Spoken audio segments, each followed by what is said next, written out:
The Aegis 7 was a masterpiece of human-alien diplomacy, a luxury liner powered by the finest fusion reactors the core worlds could provide. Now, it was a drifting tomb.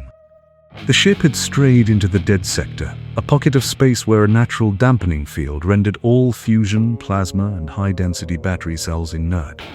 The lights were out, the life support was failing. The crew and ambassadors were huddled in the dark, freezing as the ship's heat bled into the void. Captain Krell stood on the bridge of his cold-core frigate, watching the Aegis 7 through a thermal scope. His race, the Vrykul, thrived in the cold. Their technology utilized rare sub-zero crystals that were unaffected by the dampening field. "They are helpless," Krell hissed, his translucent skin glowing with a faint blue light. "Their unbreakable fusion tech has betrayed them. They are nothing more than frozen meat in a tin can. Prepare the boarding parties. We harvest their archives and their lives." Krell's team drifted toward the Aegis 7 in silent, crystalline boarding pods. They entered through the main hangar, their frost rifles ready. The hangar was a silent graveyard of high-tech shuttles that wouldn't start. "Search every deck," Krell commanded over the short-range crystal comms. "If it has a pulse, extinguish it." A deep, rhythmic thump echoed through the deck plates. It wasn't the sound of a failing reactor. It was a physical, vibrating shudder. Cough, splutter, war. A sound that hadn't been heard in 1,000 years suddenly tore through the silence of the Aegis 7. It was a raw, chemical explosion, followed by a deep, guttural growl that vibrated the very air. Krell froze, his black eyes widening. What is that frequency? It's not electronic. It's mechanical. From the shadows of Auxiliary Hold 4, two blindingly bright halogen beams cut through the dark, catching Krell in their yellow glare. The sound was offensive. It wasn't the elegant, silent hum of a sub-zero crystal or the clean whistle of a plasma cell. It was a rhythmic, violent series of controlled explosions. The air in the hangar, once crisp and frozen, was suddenly tainted by the thick, acrid scent of aerosolized hydrocarbons and burnt oil. Captain Krell shielded his eyes from the twin halogen beams. His senses were screaming, not because of an energy surge, but because of a massive heat bloom that shouldn't exist in a dead sector. "Target the lights!" Krell shrieked, his voice cracking. His boarding party fired. The frost rifles spat jagged bolts of absolute zero energy. They struck the metal floor around the lights, instantly flash-freezing the deck plates until they shattered like glass. But the lights didn't go out. They weren't powered by a central grid. They were wired directly to a humming, vibrating alternator. From behind the lights, a massive shape lunged forward. It was a primitive scout buggy, a skeletal frame of reinforced steel tubing, built around a massive iron block V8 engine. It didn't glide. It bounced on massive air-filled rubber tires that bit into the frozen deck with savage traction. At the wheel sat Chief Mac. He wasn't wearing a combat suit. He had a grease-stained bandana over his mouth and a pair of vintage aviator goggles over his eyes. He slammed a heavy iron lever forward, the gear shift, and the vehicle's rear tires screamed, spitting blue smoke and shredded rubber. "What is that monster?" one of the Vrykul soldiers cried, aiming his rifle. He never got to fire. Mac reached into the passenger seat and grabbed a high-pressure industrial sprayer connected to a tank in the back. He didn't fire light. He sprayed a stream of pressurized, low-grade gasoline directly over the cold core team. Then he flicked a simple flint striker. Foosh!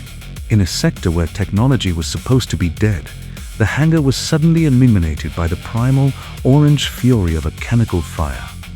The Vrykul, creatures of the translucent cold, shrieked. Their crystalline armor, designed to dissipate energy bolts, was useless against a sustained 800 degrees Celsius liquid fire.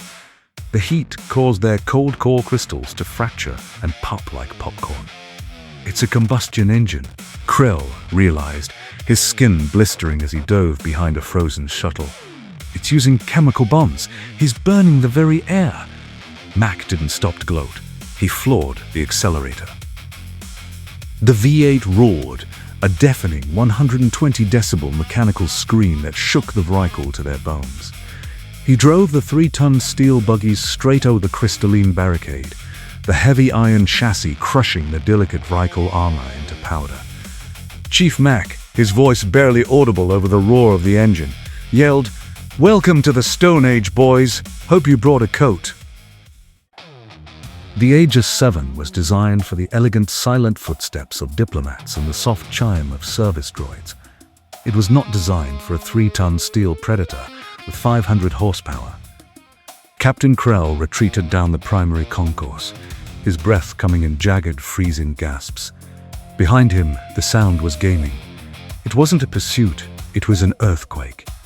The deep, rhythmic thump, thump, thump of the V8 cylinders echoed off the luxury alloy walls, vibrating the crystalline sensors in Krell's helmet until they cracked. "Seal the blast doors!" Krell shrieked into his comms. He cannot pass the interior bulkheads. 2 massive, reinforced titanium doors began to slide shut, powered by the ship's last remaining emergency pneumatic reserves. They were designed to stop boarding parties and hull breaches. They were not designed to stop a kinetic battering ram. Mac didn't hit the brakes. Krell watched through the gap in the closing doors as the humans slammed the body into second gear. The engine's roar went from a growl to a high-pitched mechanical scream. Mac had welded a massive angled steel cow-checher, a train plow from a museum, to the front of the buggy's frame. Crunch. The steel plow bit into the closing titanium doors with the force of a falling moon. Sparks showered the hallway in a brilliant strobe of orange and white. The pneumatic servos of the door hissed and exploded, unable to fight the raw, unyielding torque of the internal combustion engine. The doors didn't just open, they were buckled and torn off their tracks. The buggy burst through the smoke, its tires chirping as they found traction on the plush diplomatic carpeting. "His sensors!" Krell shouted to his remaining 2 guards. "Aim for the heat! The engine is his heart!" The Vrykul fired their frost rifles at the glowing iron engine block. The absolute zero beams hit the hot metal, creating a massive, blinding cloud of steam as the liquid coolant and oil reacted to the sub-zero strike. But the engine didn't stop. It was a primitive, dumb machine. It didn't have a computer to crash. As long as there was spark, air, and fuel, the pistons kept moving. The cold actually helped.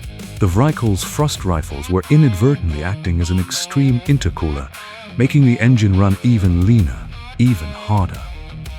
Mac leaned out of the side of the buggy, a heavy belt-fed shotgun braced against his shoulder. He didn't use a laser sight. He used the vibration of the floor to tell him where the invaders were hiding. Boom, boom, boom. The heavy lead slugs tore through the Vrykul's cold core barricades. The invaders were used to energy shields that absorbed heat. They had no defense against a chunk of lead moving at supersonic speeds that simply shattered their crystalline bodies into frozen dust. "You're in my garage now, boys." Mac roared, the V8's exhaust flame licking the walls as he drifted the heavy buggy around the 90-degree turn, the smell of burning rubber and gasoline filling the corridor like a funeral shroud. The bridge of the Aegis 7 was cold, a silent, frozen throne room, where Krell had expected to receive the surrender of the weak human and alien ambassadors. Instead, it had become a trap. The sub-zero crystals in Krell's armor were flickering, their energy drained by the unnatural heat radiating from the concourse. The forces are scared. The heavy, rhythmic thud of the engine grew louder, vibrating the floor plates until the crystalline displays on the command consoles shattered. Then, the sound stopped. The silence that followed was terrifying. The massive bridge doors, already weakened by the ship's power failure, were kicked open by a heavy, grease-stained boot. Chief Mac stepped into the room.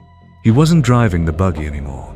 He was on foot, carrying a heavy, sawed-off 12-gauge shotgun in one hand and a battered, lit cigar in the other. He looked around at the cold core elite, his prosthetic camera eye whirring as it adjusted to the low light. "You the one in charge of this ice cube tray?" Mac asked, puffing a cloud of blue tobacco smoke into the pristine, recycled air. Captain Krell stood his ground, his frost rifle leveled at Mac's chest. "You are a barbarian, human. You have filled this vessel with filth. You have used fire and poison in the sanctuary of logic. Even if you kill me, the dead sector will claim you. Your fuel will run dry, and the cold will take your engine just as it took our crystals." Mac took a slow drag of his cigar and smiled, a grim, oily expression. "Maybe. But see, that's the difference between us, Sparky. Your tech needs a perfect environment. It needs the right frequency, the right temperature, the right software." Mac stepped forward, the heavy clack of his boots echoing. He gestured back toward the corridor where the V8 sat idling in the distance, a low, guttural growl still vibrating through the hull. "My engine? It's just a block of iron and some spinning parts," Mac said. "It doesn't need to be smart. It just needs to be loud. And right now, it's the only thing in this whole sector that's still breathing." Krell's finger tightened on the trigger, but before he could fire, Mac flicked his cigar toward a small puddle of leaked gasoline at Krell's feet. "Check your math, Captain," Mac growled. Krell looked down. The puddle ignited. It wasn't a plasma explosion. It was a slow, hot chemical burn. The heat hit Krell's sensitive, translucent skin, and he recoiled, his cold core armor finally overloading and shattering in a spray of useless blue glass. He fell to his knees, his delicate biology failing in the sudden, humid heat of the human's fire. Mac walked up to the command chair, pushed Krell's second-in-command out of the way with his boot, and sat down. He pulled a small, analog radio from his belt, a device powered by a hand crank. "Bridge to engineering," Mac grunted into the radio. "Occupants have been evicted. Start the backup diesel generators. I don't care if it's smoky. I want the heaters on." He looked back at the shivering, defeated Krell. "You guys thought the dark was your friend," Mac said, racking the slide on his shotgun with a metallic clack. "But humans? We've been making our own light since we lived in caves. And we used fire to do it." As the heaters began to groan back to life, fueled by the crude, reliable chemical energy of the past, the dead sector didn't seem quite so dead anymore. It just smelled like victory and gasoline.